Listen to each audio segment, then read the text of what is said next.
കുഞ്ഞുങ്ങളുടെ മലം പോകുന്നതിന്റെ ഒരു 5-10 മിനിറ്റ് മുൻപ് മുതൽ പല അമ്മമാരും കുഞ്ഞുങ്ങളിൽ ഉണ്ടാവുന്ന ഈ ഒരു ബുദ്ധിമുട്ട് ശ്രദ്ധിച്ചിട്ടുള്ള ഒരു കാര്യമായിരിക്കും. ചില കുഞ്ഞുങ്ങൾ നല്ല കരച്ചിലായിരിക്കും, ചില കുഞ്ഞുങ്ങൾ ഞെരിപിരി കൊള്ളുകയോ അല്ലെങ്കിൽ കൂടുതൽ അസ്വസ്ഥത ഉള്ളതുപോലെ കുഞ്ഞുങ്ങൾ കാണിക്കുകയോ അല്ലെങ്കിൽ മുക്കുന്നത് പോലെ, അതായത് സ്ട്രെയിൻ ചെയ്യുന്ന രീതിയിൽ കുഞ്ഞുങ്ങൾ കാണിക്കുന്നതായിട്ട് പല അമ്മമാരും ശ്രദ്ധിച്ചിട്ടുണ്ടാവും. ഇങ്ങനെ കാണിക്കുന്ന സമയത്ത് കുഞ്ഞിന്റെ മുഖമൊക്കെ ശ്രദ്ധിച്ചു കഴിഞ്ഞാൽ അറിയാം കുഞ്ഞിന് നല്ല ബുദ്ധിമുട്ടുണ്ട്, അല്ലെങ്കിൽ കുഞ്ഞിന് നല്ല വേദന അനുഭവപ്പെടുന്നുണ്ട്, കുഞ്ഞിന്റെ മുഖമൊക്കെ റെഡ് കളറായിട്ട് കുഞ്ഞ് അസ്വസ്ഥത കാണിക്കുന്നതായിട്ട് പല അമ്മമാരും കണ്ടു കഴിഞ്ഞാൽ ടെൻഷൻ ഉണ്ടാക്കും അമ്മമാരിൽ. എന്തുകൊണ്ടാണ് കുഞ്ഞിൽ ഇങ്ങനെ അസ്വസ്ഥത ഉണ്ടാവുന്നത്, അല്ലെങ്കിൽ കുഞ്ഞ് എന്തുകൊണ്ടാണ് ഇങ്ങനെ കരയുന്നത്, ഡോക്ടറെ കാണിക്കേണ്ടതുണ്ടോ എന്നുള്ളത് ഇന്നത്തെ വീഡിയോയിൽ ഇതിനെ കുറിച്ച് ഡിസ്കസ് ചെയ്യാം. നമുക്ക് എന്തൊക്കെ കാരണങ്ങൾ കൊണ്ടാണ് കുഞ്ഞിന്റെ മലം പോകുന്നതിന് മുൻപായിട്ട് കുഞ്ഞിങ്ങനെ ബുദ്ധിമുട്ട് കാണിക്കുന്നത് അല്ലെങ്കിൽ സ്ട്രെയിൻ കൂടുതലായിട്ട് എടുക്കുന്നത് എന്നതിനെ കുറിച്ച് നോക്കാം നമുക്ക്. ഞാൻ ഡോക്ടർ റിസ. എന്റെ ചാനൽ ആദ്യമായിട്ട് കാണുന്നവരാണെങ്കിൽ സബ്സ്ക്രൈബ് ചെയ്യാൻ മറക്കരുത്. അപ്പൊ നമുക്ക് വീഡിയോയിലേക്ക് കടക്കാം. ആദ്യം തന്നെ നിങ്ങൾ മനസ്സിലാക്കേണ്ടത്, കുഞ്ഞുങ്ങളുടെ മലം പോകുന്നതിന് മുൻപായിട്ട് കുഞ്ഞുങ്ങൾ ചെറിയ രീതിയിൽ കരയുന്നത് അല്ലെങ്കിൽ സ്ട്രെയിൻ ചെയ്യുന്നത് പോലെ മുക്കുന്നത് പോലെയൊക്കെ കാണിക്കുന്നത് നോർമൽ ആയിട്ടുള്ള ഒരു കാര്യമാണ്. മലം പോകുന്നതിന് മുൻപായിട്ടായിരിക്കും കുഞ്ഞുങ്ങൾ ഈ ഒരു അസ്വസ്ഥതയും കരച്ചിലൊക്കെ കാണിക്കുന്നത് നിങ്ങൾ ശ്രദ്ധിച്ചിട്ടുണ്ടാവുക. എന്നാൽ മലം പോയി കഴിഞ്ഞാൽ കുഞ്ഞുങ്ങൾ ഓക്കെ ആവുകയും ചെയ്യാറുണ്ട്. ചില കേസുകളിൽ കുഞ്ഞുങ്ങൾ ഡയപ്പർ വെറ്റായതുകൊണ്ടോ അല്ലെങ്കിൽ ഡയപ്പറിൽ പൂപ്പ് ചെയ്തിട്ടുണ്ട് എന്നുണ്ടെങ്കിൽ കുഞ്ഞുങ്ങൾ കരയുകയും ചെയ്യാറുണ്ട്. എന്നാൽ കുഞ്ഞുങ്ങൾ തുടർച്ചയായിട്ട് ഈ ഒരു ബുദ്ധിമുട്ട് കുഞ്ഞുങ്ങളിൽ കാണുന്നുണ്ട്, കുഞ്ഞ് ശക്തമായിട്ട് കരയുന്നുണ്ട്, കുഞ്ഞ് ഞെരുപിരി കൊള്ളുന്നുണ്ട് എന്നൊക്കെ ഉണ്ടെങ്കിൽ ഒന്ന് ഡോക്ടറെ കാണിക്കേണ്ടത് അത്യാവശ്യമായിട്ടുള്ള ഒരു കാര്യമാണ്. മറ്റെന്തെങ്കിലും പ്രശ്നം കൊണ്ടാണോ കുഞ്ഞിന് ഇങ്ങനെ ഉണ്ടാവുന്നത് എന്നറിയുന്നതിന് വേണ്ടിയിട്ട്. ഇനി സാധാരണയായിട്ട് കുഞ്ഞുങ്ങളിൽ എന്തൊക്കെ കാരണങ്ങൾ കൊണ്ടൊക്കെയാണ് കുഞ്ഞുങ്ങൾ മലം പോകുന്നതിന് മുൻപായിട്ട് കരയുന്നത് എന്നതിനെ കുറിച്ച് നോക്കാം നമുക്ക്.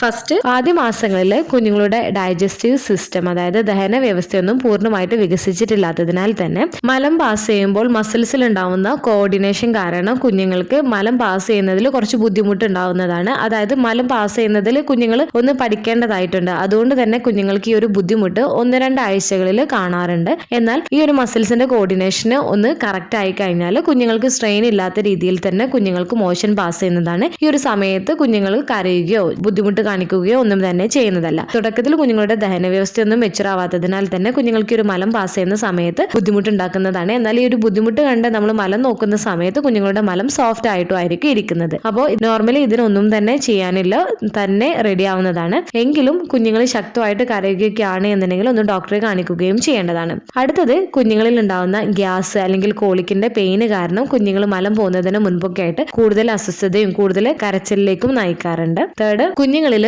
മലബന്ധമുണ്ട് എന്നുണ്ടെങ്കിൽ കുഞ്ഞുങ്ങൾക്ക് മലം പാസ് ചെയ്യുന്ന ഒരു സമയത്ത് കൂടുതൽ അസ്വസ്ഥത കാണിക്കുകയും കരച്ചിലേക്കും നയിച്ചേക്കാം. ഇങ്ങനെയുള്ള സമയത്ത് കുഞ്ഞിന്റെ മലം നല്ല ഹാർഡായിട്ടായിരിക്കും കാണുന്നത്. ഇങ്ങനെ ഹാർഡായിട്ട് കണ്ടു കഴിഞ്ഞാൽ തീർച്ചയായിട്ടും നിങ്ങൾ ഡോക്ടറെ കാണിക്കേണ്ടതാണ്. കുഞ്ഞിന് മലബന്ധം കാരണമാണ് കുഞ്ഞിന്റെ ഡയറ്റിലുള്ള ചേഞ്ചസ് ഒക്കെ വരുത്തുന്നത് ഈ ഒരു മലബന്ധം കുറക്കുന്നതിന് സഹായിക്കുകയും ചെയ്യുന്നതാണ്. ഫോർത്ത്, കുഞ്ഞുങ്ങളിൽ ഫോർമുല മിൽക്ക് യൂസ് ചെയ്യുന്നവരാണ് എന്നുണ്ടെങ്കിൽ ഫോർമുലയിലെ ചില കണ്ടന്റ് കാരണം കുഞ്ഞുങ്ങൾക്ക് സെൻസിറ്റീവ് ആയിരിക്കും. അപ്പോൾ ഇത് കുഞ്ഞുങ്ങളിൽ അസ്വസ്ഥതയും അതുപോലെ തന്നെ ഗ്യാസിന്റെ പ്രോബ്ലംസ് ഒക്കെ കൂടുതൽ ഉണ്ടാക്കുന്നതിന് ഇടയാക്കുന്നതാണ്. അതുപോലെ തന്നെ അമ്മമാര് എന്തെങ്കിലും തരത്തിലുള്ള ചില ഫുഡുകൾ കഴിക്കുന്നത് കുഞ്ഞിന് കൂടുതൽ അസ്വസ്ഥത ഉണ്ടാക്കാം. ഇതും കുഞ്ഞിന്റെ കരച്ചിലിന് കാരണമാകും. പ്രത്യേകിച്ച് അമ്മമാര് കഷായം, അരിഷ്ടം പോലുള്ളവയൊക്കെ കഴിക്കുന്നത് അല്ലെങ്കിൽ എന്തെങ്കിലും കൂടുതലായിട്ടുള്ള സ്പൈസി ഫുഡൊക്കെ കഴിക്കുന്ന ഒരു ദിവസമൊക്കെയാണ് എന്നുണ്ടെങ്കിൽ കുഞ്ഞുങ്ങളിൽ ഇങ്ങനെ വയറുവേദനയൊക്കെ കൂടുതലായിട്ട് കാണുന്നതിനും കുഞ്ഞ് മലം പോകുന്നതിന് മുൻപായിട്ട് ശക്തമായിട്ട് കരയുന്നതിനൊക്കെ ഇടയാക്കുകയും ചെയ്യാറുണ്ട്. ഫിഫ്ത്ത്, സോളിഡ് ഫുഡൊക്കെ സ്റ്റാർട്ട് ചെയ്യുന്ന സമയത്ത് തുടക്കത്തിൽ കുഞ്ഞുങ്ങൾക്ക് അതുമായിട്ടൊന്ന് അഡാപ്റ്റ് ചെയ്യുന്നതിൽ കുറച്ച് ബുദ്ധിമുട്ടുണ്ടാക്കാം. ഇതും ദഹന വ്യവസ്ഥയിൽ ചിലപ്പോൾ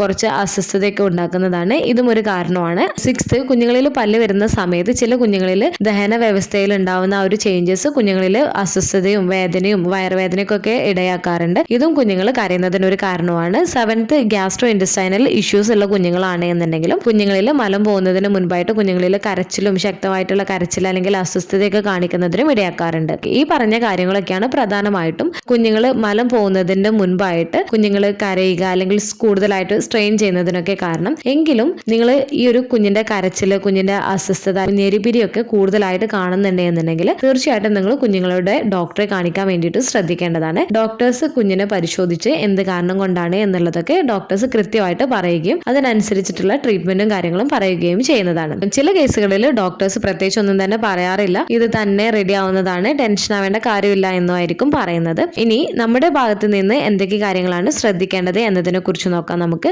ആദ്യം തന്നെ കുഞ്ഞുങ്ങൾക്ക് മുലപ്പാലാണ് എന്നുണ്ടെങ്കിൽ ഫോർമുലയാണ് എന്നുണ്ടെങ്കിൽ കുഞ്ഞിന്റെ പ്രായത്തിനനുസരിച്ചിട്ട് കുഞ്ഞിന് ആവശ്യമായിട്ടുള്ള പാലുകൾ നൽകുന്നതിന് വേണ്ടിയിട്ട് നിങ്ങൾ ശ്രദ്ധിക്കേണ്ടതാണ്. ഡീഹൈഡ്രേഷൻ സംഭവിക്കുന്നത് കുഞ്ഞിന് കോൺസ്റ്റിപ്പേഷൻ ഉണ്ടാക്കുന്നതിനും അതുപോലെ തന്നെ ഗ്യാസിന്റെ പ്രോബ്ലംസും മറ്റ് അസ്വസ്ഥതയൊക്കെ ഉണ്ടാക്കുന്നതിന് കാരണമാവുന്നതാണ്. അപ്പോൾ കുഞ്ഞിന് കുഞ്ഞിന് ആവശ്യത്തിന് മുലപ്പാല് അല്ലെങ്കിൽ കുഞ്ഞിന് ആവശ്യമായിട്ടുള്ള വെള്ളവും കാര്യങ്ങളും കിട്ടുന്നുണ്ടോ എന്നുള്ളത് ഉറപ്പുവരുത്തേണ്ടതാണ്. സെക്കൻഡ്, കുഞ്ഞുങ്ങൾക്ക് വയറിൽ മസാജ് ചെയ്ത് കൊടുക്കാവുന്നതാണ് സർക്കുലർ മോഷനിൽ. ഇത് കുഞ്ഞിന് ഗ്യാസിന്റെ പ്രോബ്ലംസ് ഒക്കെ കുറക്കുന്നതിനും കുഞ്ഞിന് ഗ്യാസിന്റെ പ്രോബ്ലംസുമായിട്ടുള്ള അസ്വസ്ഥത ലഘൂകരിക്കുന്നതിനും സഹായിക്കുന്നതാണ്. തേർഡ്, ടമ്മി ടൈം ആണ്. കുഞ്ഞുങ്ങൾ ഉണർന്നിരിക്കുന്ന സമയത്ത് നിങ്ങൾക്ക് കുഞ്ഞുങ്ങൾക്ക് ടമ്മി ടൈം കുറച്ച് സമയം കൊടുക്കാവുന്നതാണ്. ഇത് വയറിലെ മസിൽസിനെ ശക്തിപ്പെടുത്തുന്നതിനും ഗ്യാസിന്റെ പ്രോബ്ലംസ് ഒക്കെ ലഘൂകരിക്കുന്നതിനും സഹായിക്കുന്നതാണ്.